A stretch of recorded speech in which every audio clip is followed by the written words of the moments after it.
জান্নাতের শুরু আছে শেষ নাই। মানুষ একবার জান্নাতে ঢুকে গেলে আর দ্বিতীয়বার তাকে পৃথিবীতে আসতে হবে না, কোথাও যেতে হবে না, দুনিয়া থাকবে না। জান্নাতি চিরদিন থেকে যাবে। আল্লাহ জান্নাতের কথা যত জায়গায় বলেছেন এই কথাই বলেছেন, খালিদিনা ফিহা আবাদা। আবাদা আবাদা মানে হচ্ছে আবাদান আবাদা, চিরদিন জান্নাতকে ভোগ করবে। জাহান্নামে মানুষ সাময়িক থেকে বের হয়ে আসবে। মা বেটি, জাহান্নাম কাকে বলে?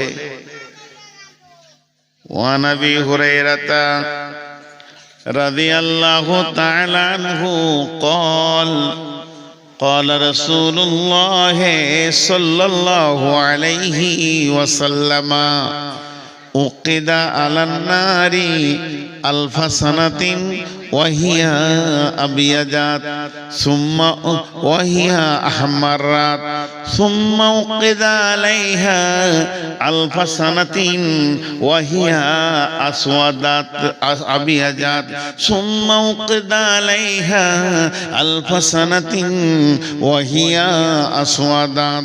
আল্লাহ তাবারাক ওয়া তাআলার নবী বলছেন, আল্লাহ সমস্ত ফেরেশতাদেরকে ডেকে বললেন, ও জাহান্নামের ফেরেশতারা শোনো, তোমরা জাহান্নাম বলে একটা জায়গাকে তৈরি করো, আগুনকে ওখানে জ্বালাও।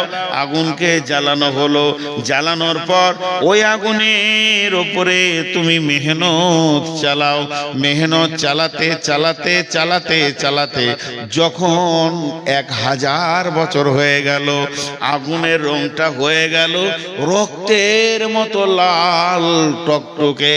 আল্লাহকে গিয়ে বললেন, রব্বুল আলামিন আহকামুল হাকিমিন, জাহান্নামটা কি জ্বলেছে আপনি দেখেন, আপনার মন মতো হয়েছে কি? আল্লাহ বললেন, না রে গোলাম, আবার তোমরা জ্বালাও। আবার 1000 বছর জাহান্নামের পেছনে মেহনত করলেন, জাহান্নামের আগুনের রং হয়ে গেল একদম সাদা, দুধের মতো সাদা। রব্বুল আলামিন জাহান্নামটা হয়েছে কি একবার দেখেন। আল্লাহ বললেন, না রে গোলাম, জাহান্নাম এখনো হয়নি। আবার 1000 বছর জ্বালালেন, আগুনের রং হয়ে গেল কালো। কালো তো কালো, এত কালো পৃথিবীর কোনো কালোর সঙ্গে মেল হবে না। না আলকাতরা, না কয়লা, না কালো চুল, না কালো কোকিল, কারো সঙ্গে মেল হবে না। বন্ধুরে, মা আমার, বোন আমার, ওটা এতই কালো নিজের কোলের ছেলে নিজে দেখতে পাবে না, বডিটা পূর্বে তো দেখতে পাবে না। এই রকম কালো আগুন যখন জ্বলেছে, আল্লাহ বললেন এবার হয়েছে, মানে পৃথিবীর এক আর গণিত 69 গুণ, টোটাল দুটি মিলিয়ে 70 গুণ বেশি তেজ। এই জাহান্নামটা যখন জ্বালানো হয়ে গেল, আল্লাহ বললেন, ঠিক আছে, এর নাম পরকালের সাজার জায়গা।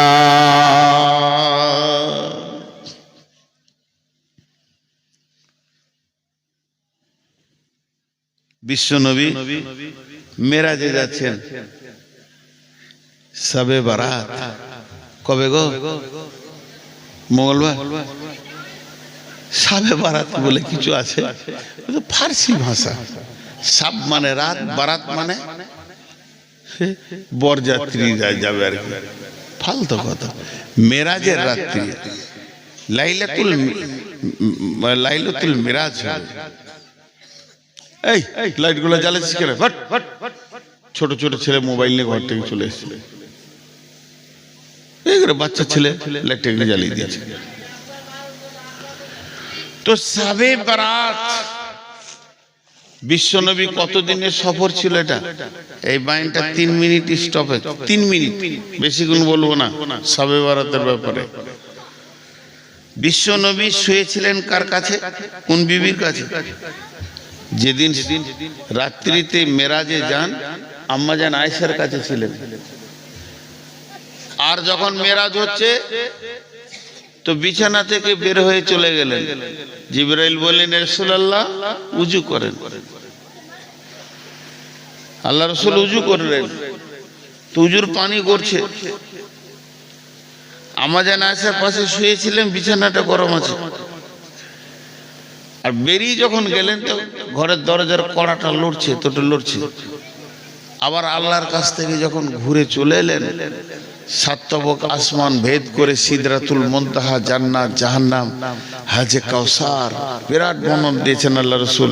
এগুলো দেখে যখন ফিরে এলেন তখনও উজুর পানি গড়ছে, বিছানা গরম হয়ে আছে, আর শিকলির কড়া লড়ছে।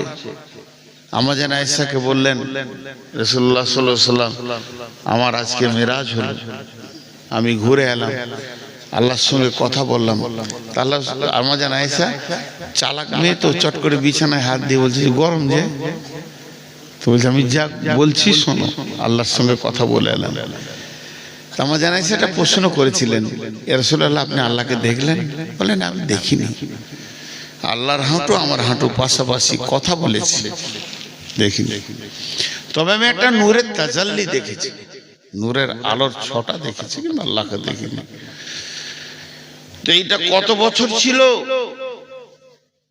কেউ বলে 14 বছরের সফর ছিল, আর কেউ বলে 28 বছর। তো 14 বছরই যদি হয়, তখনও পানি গড়াচ্ছে, তখন শিকল লড়ছে। অনেক ঘটনা আছে এর ভিতরে, অনেক অনেক ঘটনা আছে, বলতে বলতে শেষ করা যাবে না। একটু অংশ নিচ্ছি সামান্য, আজকে যেটা দরকার।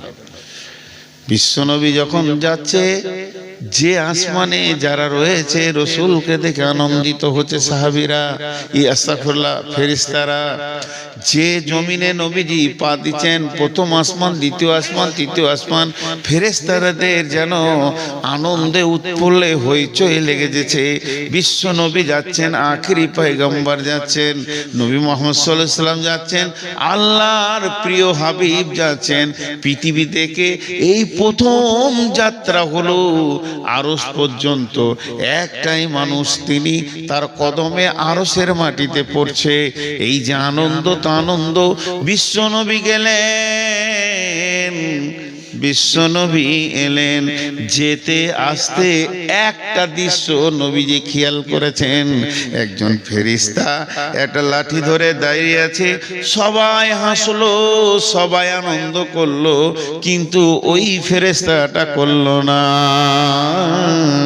কি যেতে কি আসতে? নবীজি বললেন, জিবরাইল, এই ফেরেশতাটাকে যাওয়ার কালেও ওর ভিতরে আনন্দ দেখতে পেলাম না, আসার কালেও ওর ভিতরে আনন্দ দেখতে পেলাম না। তখন বিশ্ব নবীকে জিবরাইল বলছেন, ইয়া রাসূলুল্লাহ, ওই ফেরেশতাটার নাম হচ্ছে মালিক, ওই ফেরেশতাটার নাম হচ্ছে মালিক, ওই ফেরেশতাটার নাম হচ্ছে মালিক। ওর ভিতরে হাসি নামে যে পার্টসটা, যে সফটওয়্যারটা থাকলে মানুষ হাসে, ওই সফটওয়্যারটাই নাই। আল্লাহ ওই বস্তুটা ওর ভিতরে হারিয়ে গেছে। কেন হারিয়েছে শুনলেন? যেদিন আল্লাহ মালিককে ডেকে বলল, মালিক রে, এই নাও তুমি চাবি নাও, তোমাকে আমি দারোয়ান বানালাম, গেটম্যান বানালাম, জাহান্নামের গেটম্যান বানালাম। সেই দিন থেকে হাসি জিনিসটা ভুলে গেছে।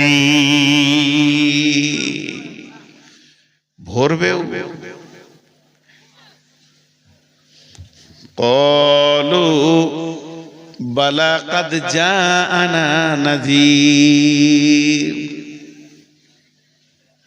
ফাকাযযাবনা ওয়া কুলনা মা নাযালাল্লাহু মিন শাইইন ইন আনতুম ইল্লা ফি দালালিন কাবীর। সেই কিয়ামতের দিনে, সেই কঠিন দিনে যেদিন মানুষ ত্রাহি ত্রাহি করবে, যেদিন মানুষ নাফসি নাফসি করবে, ক্বালু লাউ কুন্না নাসমাউ আও নাকিলু মা কুন্না ফি আসহাবিস সাঈর ফাতারাফু বিদামবিহিম ফাসুকান লিআসহাবিস সাঈর ইন্নাল্লাযীনা ইয়াখশাউনা রাব্বাহুম বিল গায়বি লাহুম মাগফিরাতুন ওয়া আজরুন কাবীর।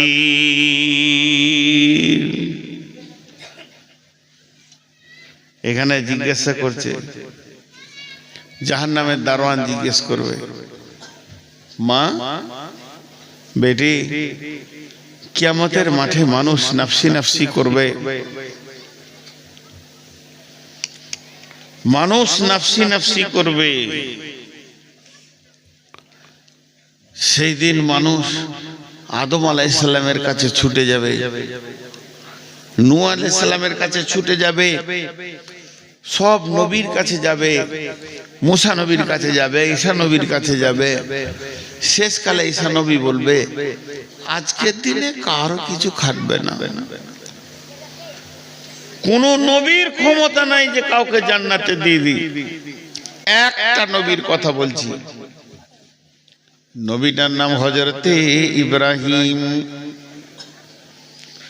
হযরতে ইব্রাহিম নবী, যাকে আল্লাহ 113 বার পরীক্ষা করেছিলেন, ইব্রাহিম খলিল নাম দিয়েছিলেন, বন্ধু বলেছিলেন। যে নবীটা এত দামি নবী, কাবা ঘরের পাশে ওর জায়গা আছে, মাকাম ইব্রাহিম।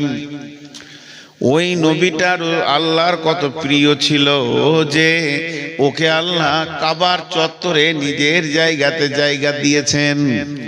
সেই নবীটা কিয়ামতের দিন এই হাঁটু দুটা মাটিতে গেড়ে দেবে, আর গোড়ালির ওপরে পাছাটা রাখবে, হাত দুটিকে প্রসারিত করে দিয়ে রবের কাছে বলবে, রব, আমি আমার বিবি সন্তানের জন্য কিছু বলছি না, আমি নিজের জন্য বলছি, কেমন করে বাঁচবো। এটা ইব্রাহিম নবীর হালাত হবে, এটা ঈসা নবীর হালাত হবে, মুসা নবীর হালাত হবে, দাউদ, সুলাইমান, হুদ, সব নবী, জাকারিয়া, ইব্রাহিম, ইসমাইল, সব এই ফেরে পড়ে থাকবে। তাই হযরতে ঈসা আলাইহিস সালাম বলবে, হাসুরবাসী রে, আজকের দিনে যদি তোমাদের কেউ সামান্য ন্যূনতম উপকার করতে পারে, তাহলে তোমরা চলে যাও আখিরি পয়গম্বর নবী মুহাম্মদ সাল্লাল্লাহু আলাইহি সাল্লামের কাছে। হাসুরবাসী সব নবী মুহাম্মদ সাল্লাল্লাহু আলাইহি সাল্লামের কাছে দৌড়বে। সেই দিন নবীজি বলবেন, ও হাসুরবাসী, তোমরা দাঁড়াও, আমি আল্লাহর কাছে দরখাস্ত দিচ্ছি, আজকের দিনে আমার রব আমাকে এই ডিউটিটা দিয়েছেন। বন্ধুরে আমার, এই বলে বিশ্বনবী সাজদায় পড়ে যাবেন আরশের সামনে। আল্লাহ তাবারাক ওয়া তাআলা তার মাথার চুলটাকে ধরে এমনি করে তুলবেন, তোলার পর সমস্ত শরীরে যা আছে সাপ বিচ্ছুকে ফেলবেন।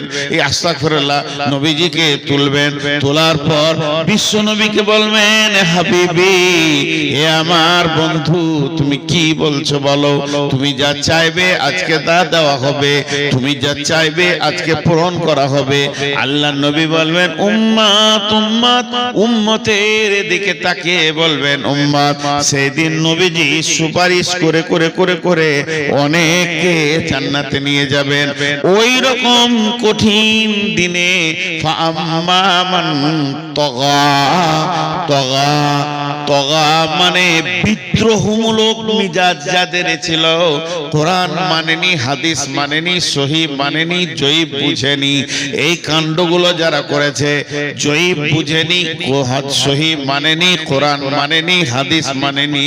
ফাযাক্কির ইন্নামা আনতা মুযাক্কির লাস্তা আলাইহিম বিমুসাইতির ইল্লা মান তাওয়াল্লা ওয়া কাফার, ইল্লা মান তাওয়াল্লা ওয়া কাফার, যে ভুরু কপালকে কুঁচকে দিয়ে পালিয়ে গেছে, হাদিস কোরআন মানেনি, ফায়ুআযিবুহুল্লাহুল আযাবাল আকবার। এরা যখন কঠিন আযাবকে দেখবে, তখন আল্লাহকে বলবে, রব্বি রব্বি আমরা কি জাহান্নামে যাব নাকি? আল্লাহ বলবে তৈরি হয়ে যাও, তোমরা তো জাহান্নামে যাবে। তখন বলবে কেন জাহান্নামে যাব? তখন বলবে তোমরা শয়তানের কথা শুনেছো, শয়তানের কথায় উঠা বসা করেছো, এই জন্য তোমরা জাহান্নামে যাবে, জাহান্নামে যাও। তখন হাসরবাসী বলবে রব্বি সেই